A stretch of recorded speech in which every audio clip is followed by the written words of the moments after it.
आ चुकी हैं, हमारे साथ जुड़ चुकी हैं। शर्मिला, आप इतने दिनों बाद हमारे शो पे आई हैं, कहाँ आप इतनी मसरूफ़ थी? हम तो बहुत आपको याद कर रहे थे, इसीलिए मैंने हम अपने इस कोऑर्डिनेशन से बोला कि शर्मिला जी को लेके आइए, बहुत दिन से बातचीत नहीं हुई है। चलिए, आपको देखते ही ना मुझे ऑटो स्टॉक्स ध्यान आ गए।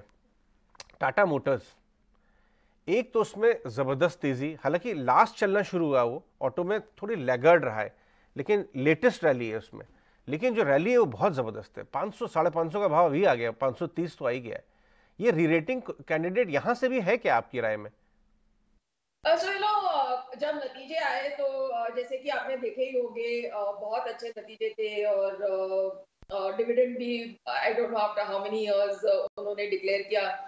तो जो मैं नोट्स पढ़ रही थी अलग अलग ब्रोकिंग हाउसेस के रिजल्ट्स के बाद, तो उनमें जिस वजह से लोग अभी भी ये स्टॉक पर पॉजिटिव है, so they are the standard reasons की पैसेंजर व्हीकल्स और सीवीज में अच्छा, जेएलआर का अच्छा चल रहा है, और EV from the Indian perspective काफी वो इंट्रोड्यूस कर रहे हैं।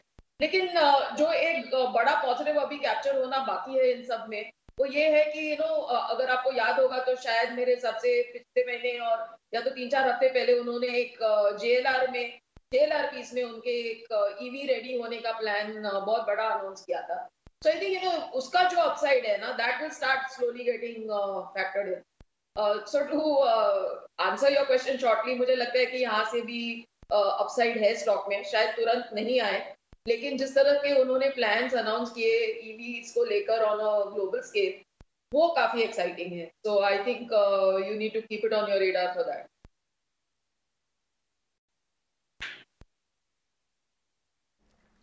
ओके तो चलिए टाटा मोटर्स और ऑटोमोबाइल पैक पर जहां हम बात कर ही रहे हैं, ऑटो एंसिलरी को भी एक बार क्विकली टच बेस कर लेते हैं। और ऑटो एंसिलरी की भी एंसिलरी फिलिप्स कार्बन के भी नंबर्स आते हुए देखने को मिले।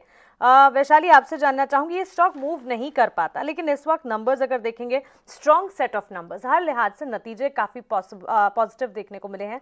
पीसीबीएल Q4 में अगर देखेंगे, कंपनी की आय में करीब 13% की बढ़ोतरी देखने को मिली है, मुनाफा भी 16% बढ़ा है। टेक्निकली के चार्ट्स और अपमूव दिखा सकते हैं, स्टॉक एक रेंज में ही रहता है काफी समय से। मेरे ख्याल से इसमें मोमेंटम आना चाहिए, बिकॉज जिस तरह कल की एक मूवमेंट देखी है, आई थिंक ये स्टॉक चल जाएगा। और टेक्निकली मैं देख रही हूँ आरएसआई और सब भी फेवरेबल में है, तो आई थिंक 128 के स्टॉप लॉस के साथ ये स्टॉक जरूर ले सकते हैं, because this is very likely to go into new round of momentum for a target of 140 145, because वैसे तो देखो तो ये स्टॉक ऑलरेडी ट्रेंड में आ चुका है, जस्ट 2-3 दिन से ये कंसोलिडेशन में है जैसे। बट एज आई सेड, कल का एक पिकअप जो आ रहा है, मुझे लग रहा है न्यू राउंड ऑफ मोमेंटम की शुरुआत है।